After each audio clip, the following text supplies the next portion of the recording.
Assalamualaikum warahmatullahi wabarakatuh. Pada kesempatan kali ini, kelompok kami akan mempresentasikan hasil etnografi kami dan juga penyebaran kuesioner kepada masyarakat untuk mengetahui penyediaan fasilitas sepeda yang diharapkan oleh masyarakat Surabaya menanggapi fenomena bike boom. Di sini ada 4 anggota kelompok kami. Yang pertama ada Rahmi dengan NRP 79, Adinia NRP 85, Nabil NRP 89, dan Magrifa dengan NRP 97. Untuk outline pembahasan kami ada 4, yang dimulai dari deskripsi kasus, kemudian metode pengumpulan data yang digunakan, hasil dan pembahasan, dan juga yang terakhir kesimpulan, serta ada rekomendasi.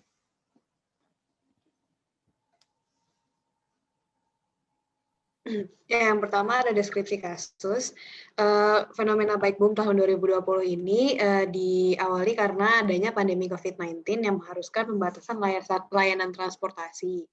Kemudian akibat pembatasan ini, masyarakat kemudian banyak yang beralih menggunakan sepeda. Tren bersepeda kian menjadi booming di kalangan masyarakat. Di kota Surabaya sendiri, masyarakat melakukan aktivitas bersepeda pada pagi dan malam hari. Aktivitas ini dilakukan baik secara personal maupun berkelompok. Meningkatnya jumlah pesepeda selama masa transisi menuju new normal ini mendorong Kementerian Perhubungan untuk menciptakan regulasi baru. Nah, di Surabaya sendiri sudah sejak lama terdapat jalur khusus sepeda meskipun jumlahnya masih sangat minim. Untuk yang sudah ada itu ada 2, yaitu di Jalan Darmo dan Jalan Tunjungan.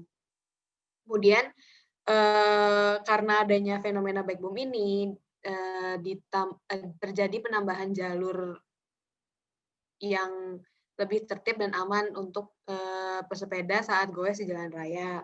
Jadi kalau untuk saat ini di Surabaya ini sendiri, trennya itu biasanya ramai bersepeda pada saat Sabtu malam dan Minggu pagi. Kemudian kalau berdasarkan data di Sub Surabaya sebelumnya, lajur khusus sepeda ini dibuat dengan panjang ruas jalan mencapai 15.029 meter, meliputi Jalan Darmo, Jalan Basuki Rahmat, Jalan Gubernur Suryo, Jalan Panglima Sudirman, Jalan Yosudarso, dan Jalan Pemuda, Jalan Wali Kota Mustajab, Jalan Wijaya Kusuma, dan Frontage Ayani sisi barat. Kemudian untuk menanggapi fenomena bike boom ini dari pihak pemerintah daerah itu dilakukan pembuatan pop-up bike lane yang dilengkapi dengan pemasangan kon di Jalan Sumatera, Jalan Sulawesi, flyover Gubeng Pojok, Jalan Profesor Dr. Mustopo, dan Jalan Dr. Sutomo di sisi selatan.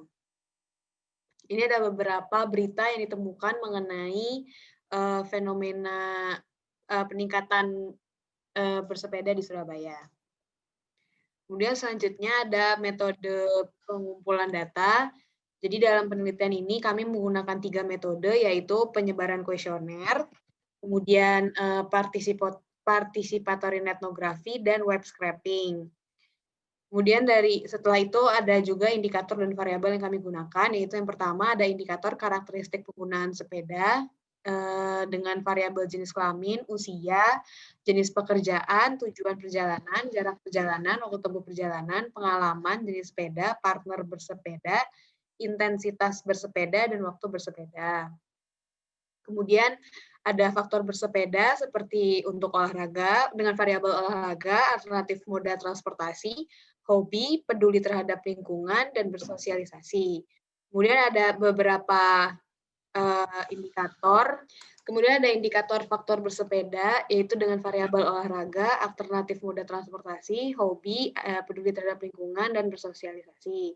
Kemudian ada beberapa indikator untuk sebagai indikator pengukuran fasilitas bersepeda dari ITDP, yaitu yang pertama ada faktor keamanan dengan variabel proteksi fisik, pemenuhan standar dimensi, rancangan simpang, dan pengendalian kecepatan. Kemudian indikator kelangsungan rute dengan variabel menghindari rute memutar dan pemberian prioritas. Kemudian ada indikator keterpaduan dengan variabel hubungan asal dan tujuan perjalanan, desain yang konsisten, dan penyediaan fasilitas mendukung. Kemudian indikator selanjutnya adalah kenyamanan dengan variabel permukaan yang rata dan anti-slip, lebar yang cukup, menghindari tanjakan dan tikungan tajam, serta perawatan rutin, dan indikator yang terakhir adalah indikator menarik dengan variabel, terintegrasi dengan pusat-pusat kegiatan, menghindari daerah rawan, dan desain yang atraktif dan harmonis. Ada hasil dan pembahasan. Next. Berdasarkan hasil penyebaran kuesioner yang dilakukan, tujuan perjalanan yang menjadi mayoritas dari para sepeda di kota Surabaya adalah untuk berolahraga dan berekreasi. Hal ini selaras karena faktor yang menjadi mayoritas dalam mendorong masyarakat untuk bersepeda adalah untuk melakukan kegiatan bersepeda, untuk berolahraga dan menjaga kesehatan. Next. Responden pesepeda di Surabaya ini juga mayoritas melakukan kegiatan bersepeda setidaknya sekali dalam 1 minggu, namun cukup banyak juga responden yang melakukan kegiatan bersepeda 2-3 kali dalam seminggu, bahkan terdapat juga beberapa responden yang melakukan kegiatan bersepeda 7 kali dalam seminggu. Rata-rata juga pesepeda ini melakukan kegiatan bersepeda pada pagi hari. Next. Selain itu, kegiatan bersepeda, para responden juga mayoritas menempuh perjalanan lebih dari 15 km dengan waktu tempuh atau lamanya bersepeda itu mayoritas 1-2 jam. Namun terdapat pula pesepeda yang hanya bersepeda kurang dari 1 jam. Next. Untuk jenis sepeda yang digunakan cukup seimbang, tapi yang paling dominan adalah sepeda lipat dan sepeda gunung, sedangkan untuk partner bersepeda yang paling dominan adalah bersepeda bersama teman dan solo riding. Berikutnya, tabel ini merupakan tabel hasil dari web scraping dan hasil kuesioner, di mana untuk aspek keamanan, variabel proteksi ini salah satu variabel yang paling banyak ditemui pada saat men-scrap keyword, dan hasilnya adalah yang pertama itu kalau pesepeda membutuhkan jalur sepeda yang terproteksi secara fisik, dan pesepeda membutuhkan proteksi jalur sepeda agar terpisah dari jalur kendaraan bermotor dan tidak digunakan oleh kendaraan bermotor. Sedangkan untuk kesimpulan dari kuesionernya adalah mayoritas masyarakat menilai aspek keamanan dengan penyediaan proteksi fisik dari jalur sepeda yang sudah ada itu masih kurang dan sangat dibutuhkan untuk menciptakan keamanan selama bersepeda. Selanjutnya, untuk variabel pemenuhan standar dimensi, hasil web scraping-nya adalah lebar jalur di suatu ruas itu dapat mempengaruhi penempatan jalur sepeda yang akan diterapkan, antara untuk mempunyai jalur sepeda khusus atau bergabung dengan kendaraan lain. Sedangkan untuk hasil kesimpulan dari kuesioner, mayoritas masyarakat itu menilai aspek keamanan dengan penyediaan jalur sepeda yang sesuai dengan standar dimensi masih kurang luas, terlebih dengan terdapatnya lubang dan saluran air lebar jalur sepeda makin terasa sempit. Selanjutnya, untuk rancang simpang tidak ditemukan dalam melakukan web scraping, dan untuk kesimpulan hasil kuesionernya adalah mayoritas pesepeda menyatakan kalau rancang simpang ini masih berbahaya karena rentan bersinggungan dengan kendaraan lain. Terus juga tidak adanya proteksi dan minimnya pengawasan. Untuk pengendalian kecepatan juga tidak ditemukan dalam melakukan web scraping, dan untuk kesimpulan hasil kuesionernya adalah pengendalian kecepatan untuk menciptakan keamanan bersepeda dinilai masih kurang. Terus juga penerapan pengendalian kecepatan dengan rambu jalan masih dinilai belum dapat dipatuhi oleh kendaraan bermotor. Next. Selanjutnya adalah aspek kelangsungan rute. Untuk variabel menghindari rute memutar juga tidak ditemukan dalam melakukan web scraping. Dan untuk kesimpulan hasil kuesionernya adalah jalur sepeda di Surabaya belum terlalu terlihat, hanya di beberapa jalan utama saja. Masih ada beberapa jalur sepeda yang memutar, tapi hal ini menurut beberapa pesepeda tidak menjadi masalah karena pesepeda bisa menyeberang atau melawan arus di trotoar. Selanjutnya, untuk variabel pemberian prioritas hasil web scraping-nya adalah dibutuhkannya pengadaan rambu pemberitahuan untuk mengatur lalu lintas sepeda, terus juga dibutuhkannya area khusus berhenti sepeda di lampu merah untuk menghindari konflik dengan kendaraan bermotor dan memberikan jalur khusus sepeda untuk keamanan dan menghindari konflik dengan kendaraan bermotor. Dan untuk kesimpulan dari hasil kuesionernya adalah penyediaan fasilitas yang dapat mendukung prioritas pesepeda di penyeberangan atau persimpangan masih belum terpenuhi. Next. Selanjutnya di sini ada aspek keterpaduan, di mana pada variabel hubungan asal dan tujuan perjalanan didapatkan dari hasil web scraping, yaitu para pesepeda membutuhkan jalur sepeda yang tersambung di seluruh ruas jalan untuk mempermudah perjalanan asal tujuan pesepeda. Sedangkan untuk hasil dari kuesioner masih banyak terdapat jalur sepeda yang tidak terhubung. Seperti contohnya ada pada Jalan Ahmad Yani ke Jalan Joyoboyo, dan jalur sepeda dari arah kantor balai kota juga terputus jika ingin ke arah Delta Plaza. Selanjutnya yang kedua, di sini ada variabel desain yang konsisten, di mana untuk hasil web scraping-nya adalah penyediaan jalur sepeda saat ini masih jauh dari langkah minimal. Saat ini, jalur sepeda di Surabaya hanya berupa batas putih dan logo sepeda belum seperti yang pada umumnya di cat hijau karena keterbatasan anggaran. Sedangkan dari hasil kuesioner, desain dari marka dan jalur sepeda belum jelas.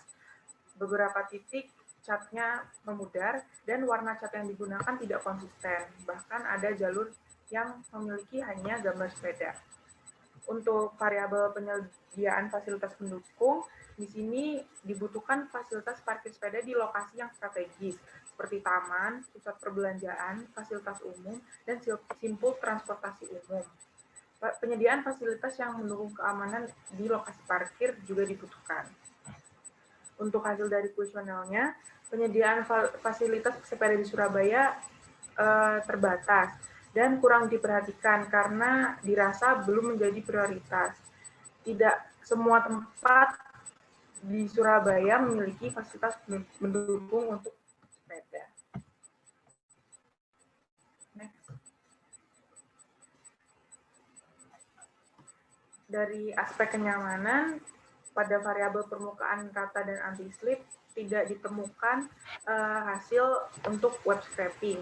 Sedangkan untuk hasil dari kuesioner adalah material yang digunakan pada jalanan di kota Surabaya dirasa sudah cukup bagus, tetapi masih banyak jalan yang bergelombang dan tidak rata. Untuk variabel lebar yang cukup, hasil web scraping masih dibutuhkan penambahan lebar jalur pesepeda yang mendukung keamanan dan kenyamanan bersepeda, karena jalur pesepeda lebarnya dirasa kurang cukup. Untuk hasil kuesioner juga sama, dirasa kurang lebar, dan jalur tersebut hanya aman jika dilalui satu sepeda, bukan untuk berdampingan maupun mendahului. Untuk variabel hindari tanjakan dan tikungan tajam tidak ditemukan hasil web scraping. Untuk hasil kuesionernya tidak banyak tanjakan dan tikungan tajam, hanya ada di beberapa titik dan itu pun masih bisa dilewati. Untuk variabel perawatan rutin tidak ditemukan hasil web scraping. Untuk hasil kuesioner, perawatan jalur sepeda di Surabaya masih dirasa kurang karena ada jalur-jalur yang hanya dilapisi aspal, kemudian tidak diperbaiki. Selain itu, ditemukan juga banyak lubang, marka jalan yang pudar, dan tidak dipatuhi. Untuk aspek menarik, di sini variabel pertama yaitu terintegrasi dengan pusat-pusat kegiatan. Dari hasil web scraping tidak ditemukan, dan untuk hasil kuesioner, jalur sepeda di Surabaya sudah cukup terintegrasi dengan pusat-pusat kegiatan. Namun belum ada penghubung dengan jalur selain di jalan protokol. Untuk variabel hindari daerah rawan, tidak ditemukan hasil web scraping, dan untuk hasil dari kuesionernya adalah jalur sepeda sudah cukup menghindari daerah rawan. Namun lebih disarankan untuk memberi keamanan pada daerah agar dapat dilalui sepeda. Dan yang terakhir di sini variabel desain yang atraktif dan harmonis. Untuk hasil web scraping juga tidak ditemui. Dan untuk hasil kuesioner, desain jalur sepeda di Surabaya tidak terlalu diperhatikan dan kurang fungsional, sehingga diperlukan perbaikan dari segi desain. Next.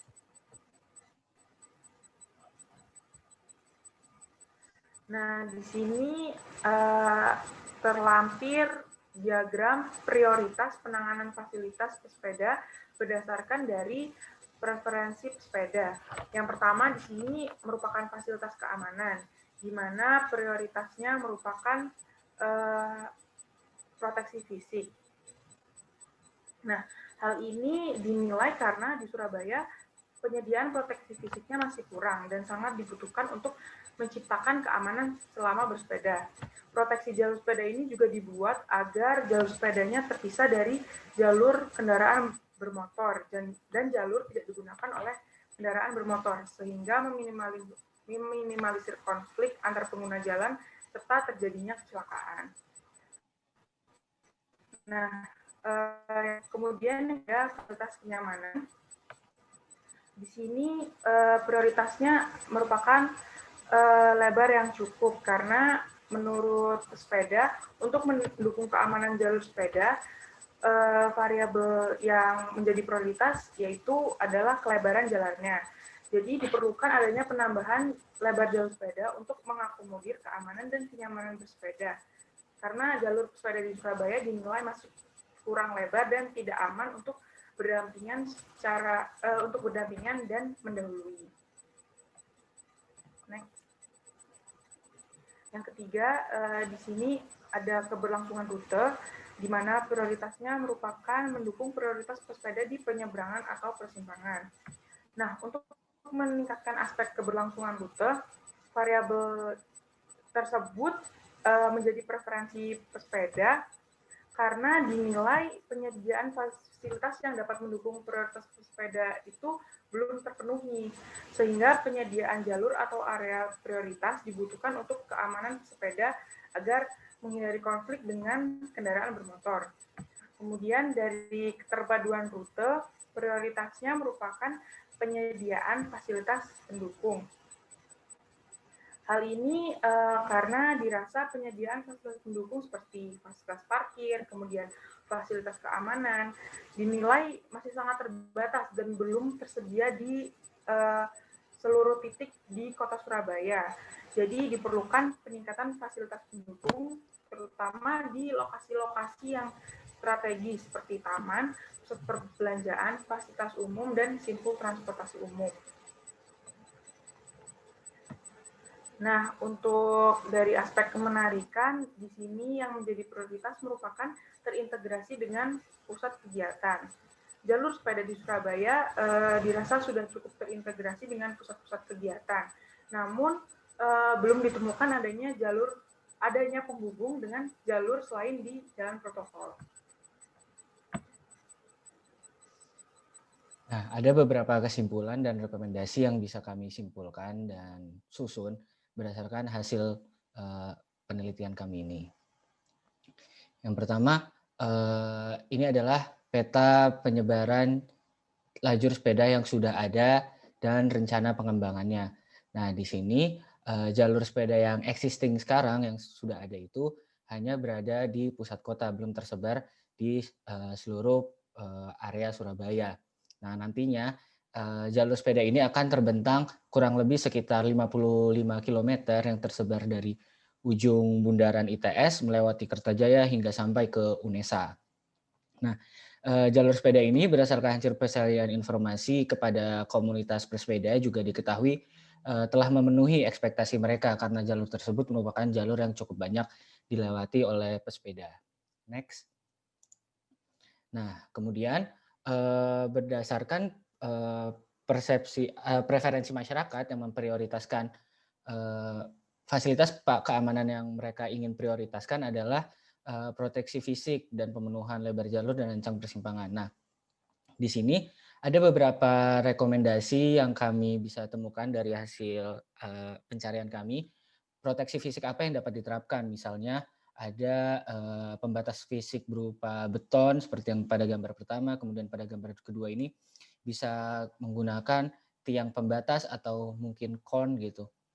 Dan yang terakhir ada pagar-pagar pembatas. Nah, hal ini juga dengan adanya proteksi fisik bisa meminimalisir menciptakan keamanan kepada sepeda, kemudian meminimalisir konflik dengan kendaraan bermotor dan juga menjadikan jalur sepeda ini tidak dimakan atau tidak digunakan oleh kendaraan bermotor. Next. Kemudian ada peningkatan fasilitas yang mendukung di area penyeberangan atau persimpangan. Nah, diperlukan adanya peningkatan di fasilitas yang mendukung bersepeda di area penyeberangan dan persimpangan untuk menghindari konflik dengan pengendara bermotor. Nah, bisa kalau di gambar ini ada contoh bagaimana caranya untuk memprioritaskan pesepeda di persimpangan. Itu dengan membuat area berhenti khusus yang tidak boleh dimasuki oleh kendaraan bermotor. Next. Kemudian untuk meningkatkan kemenarikan rute jalur sepeda yang menjadi prioritas masyarakat atau pesepeda itu adalah untuk mengintegrasikan jalur sepeda dengan pusat-pusat kegiatan. Nah, jalur sepeda ini bisa diarahkan untuk dapat menjangkau dan menghubungkan pusat-pusat kegiatan yang ada di kota Surabaya seperti perkantoran, perbelanjaan, lokasi rekreasi, ruang publik, dan juga sekolah.